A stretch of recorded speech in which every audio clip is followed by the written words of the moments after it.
Hey,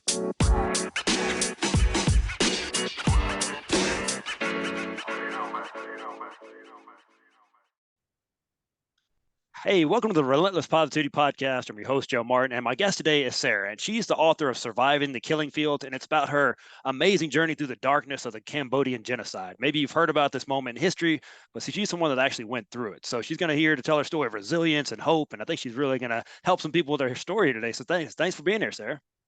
Oh, you're welcome. Thank you for having me on. Absolutely, absolutely. So let's take it way back. Where did you grow up, and what was your life like before you were taken captive? I grew up in Cambodia. My parents live in a small village. They are farmers. So I have a wonderful childhood. I was the firstborn in the family. So, hey, I feel so loved and secure by my family. So you're the And firstborn. How many were there after you? three more. Okay, yeah. Yeah. So, yeah, living in the farm country is very nice, very peaceful, and I enjoy nature. But my parents believe in higher education, so they grew me to continue to live on, well, to continue on my higher education. So um, that's where I had. As soon as I graduated from high school, I went off to college. So, Yeah. and college is far away from home. And it's similar like here when people go to college, they go far away from home. Okay. Yeah. So you grew up kind of a peaceful farming community, and everything's fine. All life's going well, right? You're the firstborn, feeling loved, and then kind of take us through. The day you were captured? Kind of take us through that and what that looked like. The day when I was held captive, well, I was in the capital city attending college, far away from home, from family, of course. And then the communist Khmer Rouge, they came in. They met in the process is like a military takeover. There's a military truck and a lot of soldier walking, and they immediately shut down the country. I mean, a complete shutdown. That's including transportation and the post office, the bank, and everything. And I want to go home, but I can't go home because there's no bus line, there's no airplane. So I was stuck. And they also begin to evacuate people. They don't want to have anybody live in the city. So they they went door to door to point the gun at people, just demand that people leave the house right away. So I was one of them, and they just continue to push us to go out far out from the city. And then eventually I end up in the forced labor camp, in this one big camp, all single men and women. We are surrounded by armed guard watching us 24/7 and push us to work extremely hard. Oh, did every day just feel like you're gonna wake up from a nightmare? Like this isn't real? Did it seem like it was just all a bad dream? Yeah, yeah. So take us through kind of what did a daily look like? So you're in a forced labor camp. Fortunately, most of us have never been in one of those. What does your daily routine look like every day for you? What does your life look like?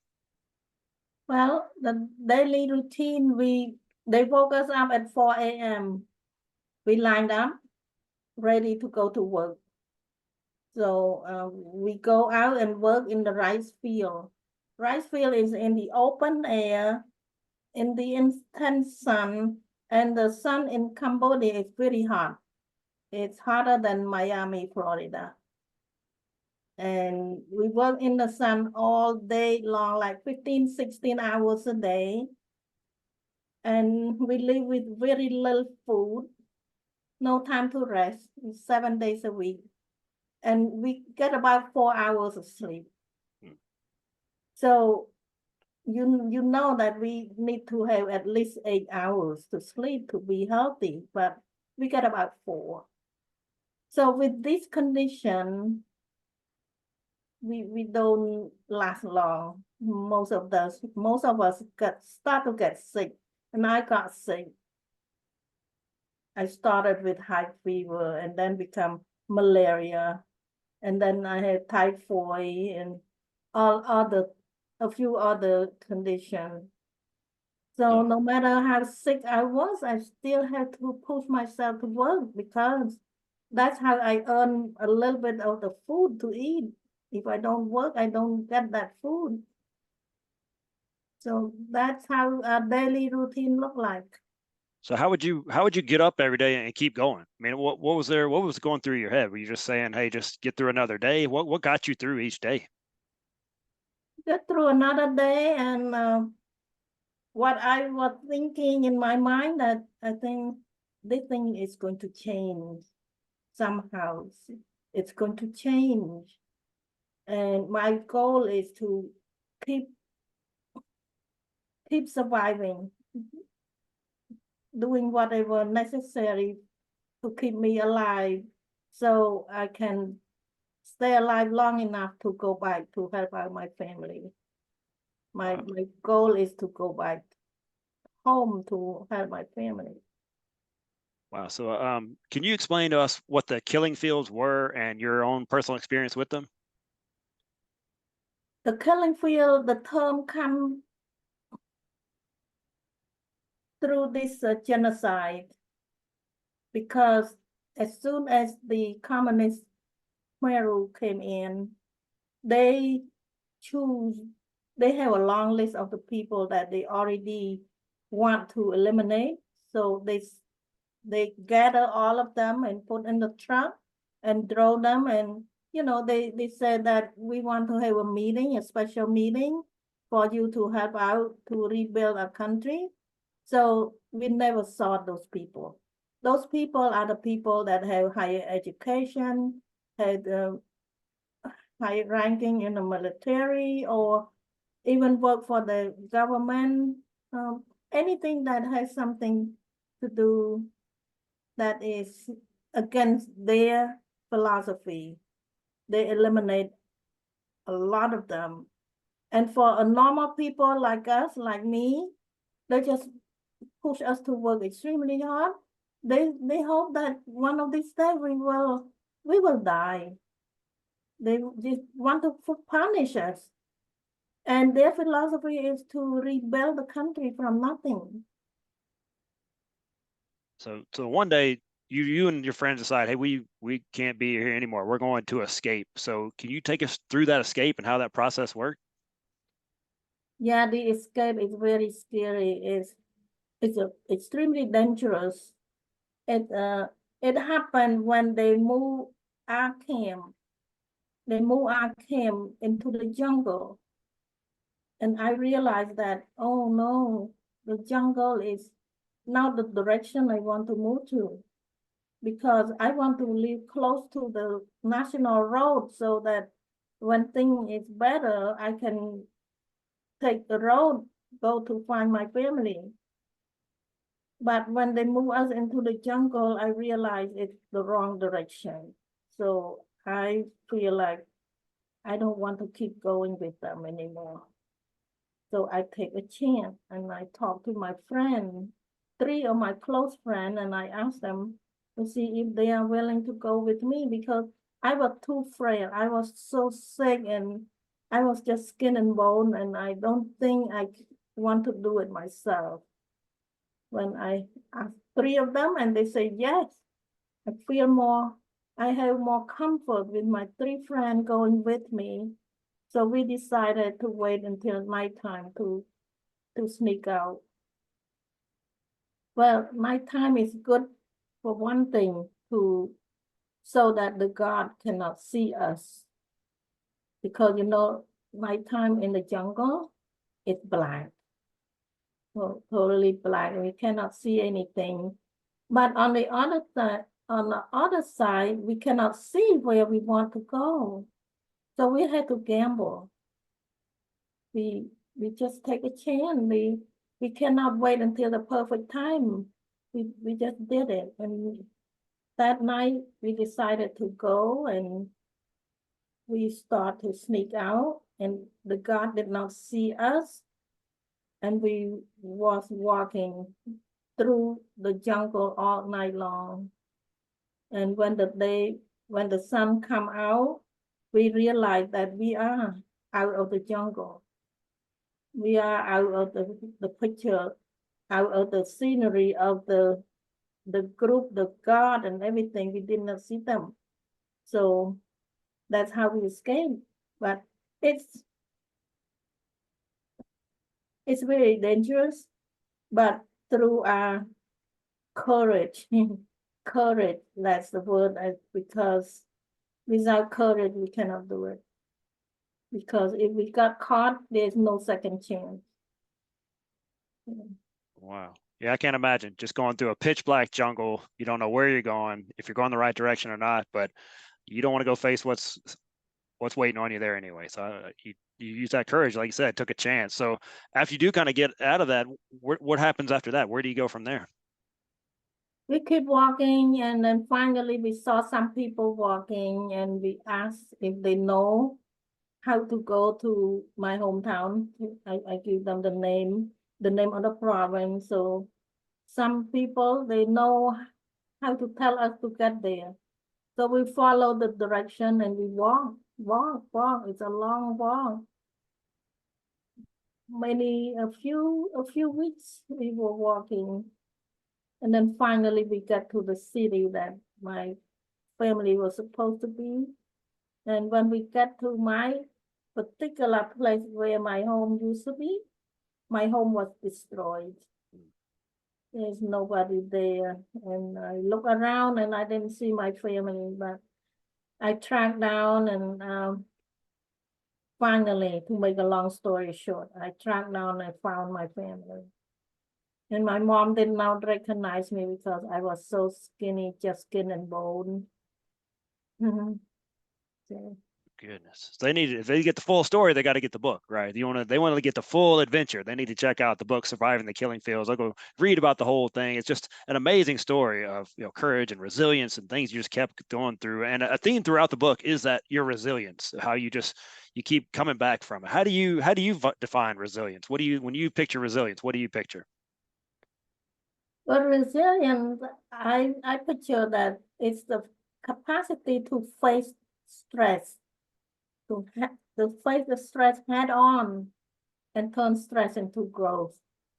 And also another meaning is that the capacity to recover, to become strong, healthy, or successful again after something bad happened. So I feel like through my resiliency, that's how I can survive. Without being resilient, I would have give up long time ago because life was too hard. Absolutely. So how did you build your life back after all that? You're barely alive physically, your education's been disrupted. How did you rebuild your life? Well, we have a good start. We have to be positive. That's part of the being resilient. Resilient people are positive and optimistic. So I am not ready to give up. I was in my late 20s when I arrived in the United States, and it was an opportunity for me to go back to school. So, but I had to prove because I have no paper to show that I had been in college before. So I was so nervous that I thought that I have amnesia. I could not think, I could not remember anything. But when the time for me to go and take the test, the GED test, I was able to pass the test. So I realized, oh no, I'm not, I don't have amnesia after all. Things start to come back. It was still in there. Yeah, you still had that knowledge in there. I still have it. It's hidden somewhere deep in my brain. Your brain been dealing with a few other things. I probably forgot some of that math and reading you've done as a younger person. So, yeah, that's amazing. And let me ask you this. When you come across other people, do you see them kind of give up much earlier than you might, since you've been through this horrific thing where you just had to keep going every day? I imagine you don't give up on anything now. No, no, there are people who give up because the sickness is really, really hard to come by because there's nothing to help us. And some people just let it go. It's a lot easier to let it go and um, it's better to be dead than alive. Some people might think that way, but I have other expectation that when I stay alive, I will find my family. So that's why I was not ready to give up. But it's a very fine line. Some people it's just too tired, too difficult to fight for life. It Yeah. happens. Yeah, you see it all the time. So you've lived a wild life. You've done a lot of things, been through a lot of hard times, and overcame a lot of things. What are kind of some of your key lessons you've picked up over the years that you might share with somebody else? Well, I believe that we live life, we have to fight, we have to have trouble. Problem will come. We cannot avoid it. So we have to learn how to become strong enough to fight that problem, to overcome that. And also I learned to be grateful for what I have because when they evacuate us from the city, I lost everything. But I didn't lose everything. I didn't lose my life. I didn't lose my love for my family. So I just appreciate what I have left. So think of what we have, appreciate that, be grateful for that. So that's what I learned. No matter how little I have, I learned to be grateful. Man, gratitude is so powerful. If we could all learn that lesson of being grateful for the things we do have, life it gets a lot better when you can focus on the things you do have. So kind of Yeah. catch us up to modern day. So what do you do? What are you up to now? What are you doing now? Well, about 9 years ago, I published my book. That's That's my memoir. I talk about my life in Cambodia, about my life through the hardest time. And I talk a lot about how I maintain my positive mindset that I keep up hoping that one day things will change. And it did, it changed. So that's my first book, and I I'm so glad that I did it. I wrote the book. It helped a lot of people.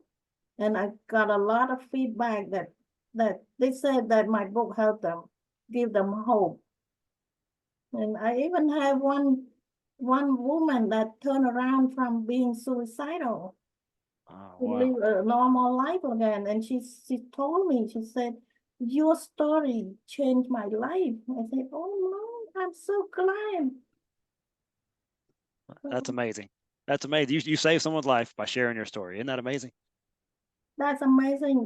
That's what I want. I want to use my story for a positive influence. Not just to brag about how strong I am. No, people have all kind of problem, but but when we share with a good intention, we want to give people hope that if I can make it through the killing field, you can make it through anything.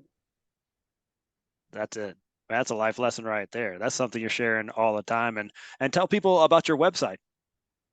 My website is saraim.com. It's SARAIM.com.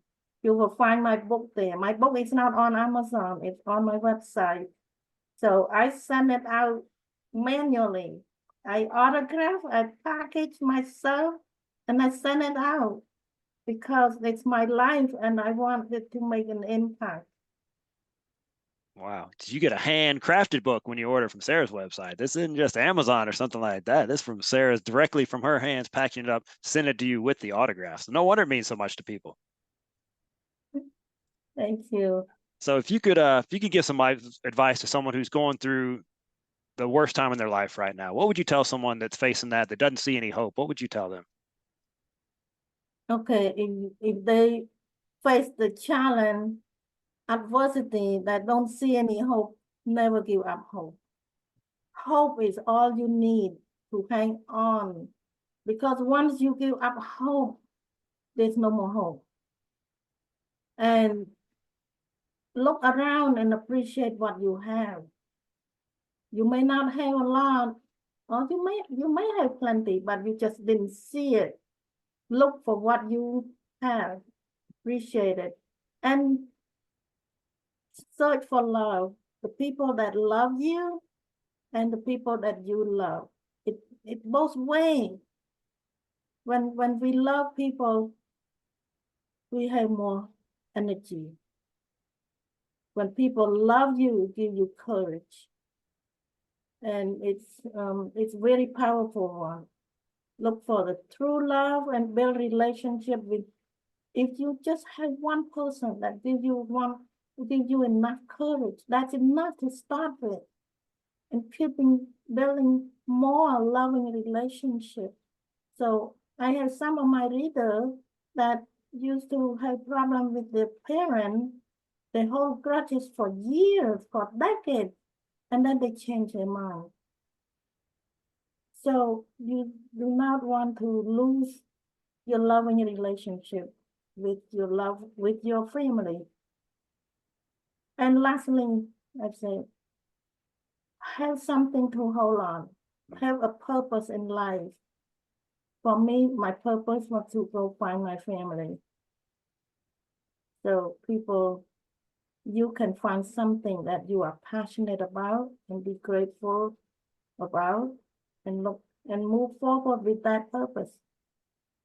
Oh, that's great advice right there. There's someone out there that maybe they don't see that hope, but they could see that, hey, there's something on the other side that I want. Maybe it's for you, it was your family. There's something out there that we all want, need. You got to keep hope alive. That's great advice right there from someone who's been through about as horrific a situation as you can go through. You don't take it from me. Take it from someone who's lived at one of the worst moments in history. So Sara, thank you so much for coming on and sharing your story. Hey guys, make sure you go to her website, Sara, SARAIM.com. Pick up that book. Check out all the cool things she has going on in there as well. And Sara, thank you for being here today. I really appreciate you being here. Thank you, Joe. Oh, I forgot to mention one more thing. Okay. I do speaking engagement. Okay. I speak online or in person, small group or large group, and I also do some coaching. Oh, excellent. Yeah. And we can find all that on the website? Yeah. All right, cool. Now you need a book. You need to hire Sara as a speaker to come to your group, and you need to hire to coach you. That's 3 things you need from Sara, right? So, Sara, thanks again for coming on. If you're listening right now, please share this episode. Please share this episode with somebody that might need to hear that, hey, there's hope on the other side, that don't give up. There's someone who was in a hopeless situation, but had a little glimmer of something at the end and kept on going. And look where she is today, saving lives, sharing her own story. Sara, thanks again for being here. I greatly appreciate the story you're sharing. Thank you, Joe. Thank you guys for listening, and we'll see you guys next week on the Relentless Positivity Podcast.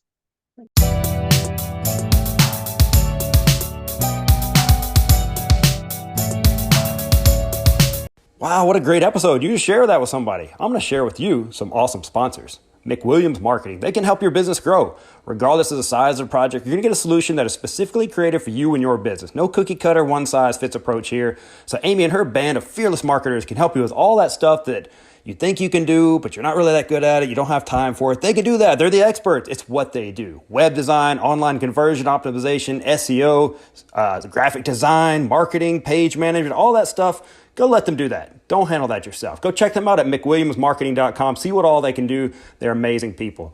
Teak Patnick with Patnick Realty. He really does it all in the real estate world.